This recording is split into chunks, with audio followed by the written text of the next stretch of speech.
Hi again. Welcome to the second part of our video. So in the first part, we learned that in order for us to expand a binomial, we need to know these four steps. So first is know the n. So here we have another example, x plus y raised to 5. The step 2 and 3 will be or can be interchanged. So with the Pascal's triangle, we have exponent 5, so we'll focus in here. So we have the coefficients 1, 5, 10, 10, 5, and 1. Next is the exponents, where we learned that in order to get each term, we need to set the a raised to n minus I and b raised to I. So here we have another example on the negatives.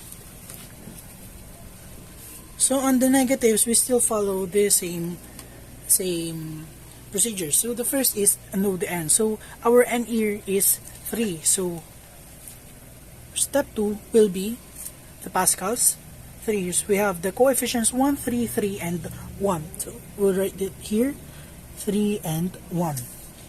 Next is the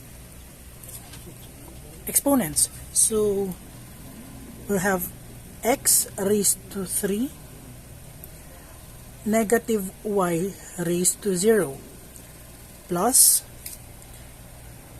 x raised to 2 negative y raised to 1 plus x raised to 1 negative y raised to 2 plus x raised to 0 times negative y raised to 3. So automatically we cancel these out, those with the 0 exponent, and then we add the coefficients. So we have 1x cubed plus 3x squared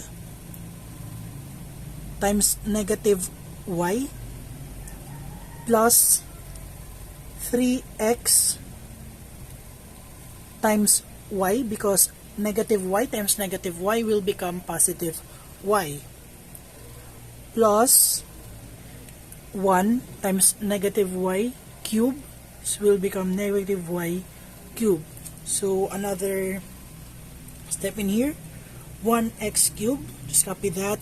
3 times negative 1 will be negative 3x squared y plus 3 times positive 1 will be 3xy plus negative times negative will become positive times negative, will become negative 1y cubed, or can be written as 1x cubed minus 3x squared y plus 3xy minus y cubed.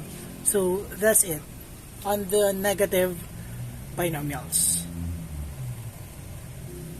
So now that we're done with the expansion of binomials, we'll go forward now on finding the k term, or finding the part of the expanded binomial. So there are two methods in this. We have the expansion and the shortcut. So we'll have an example on the expansion first. So we have here to find the third term. For example, in x plus y raised to 5. So in the expansion, we need to focus on this again.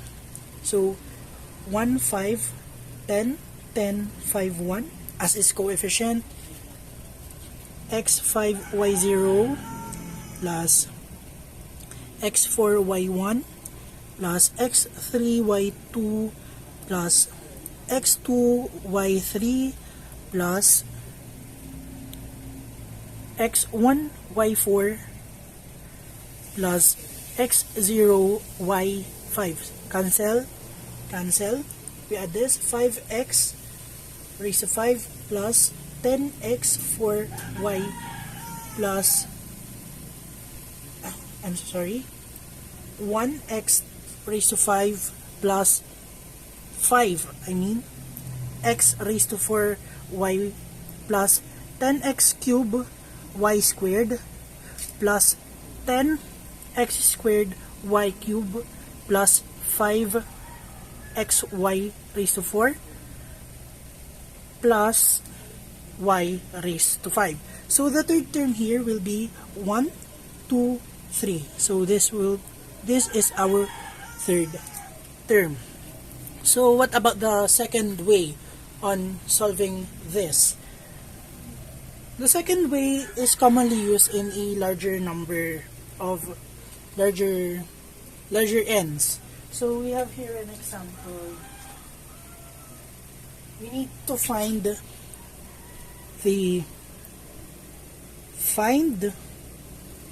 x raised to 6 y4 in the expansion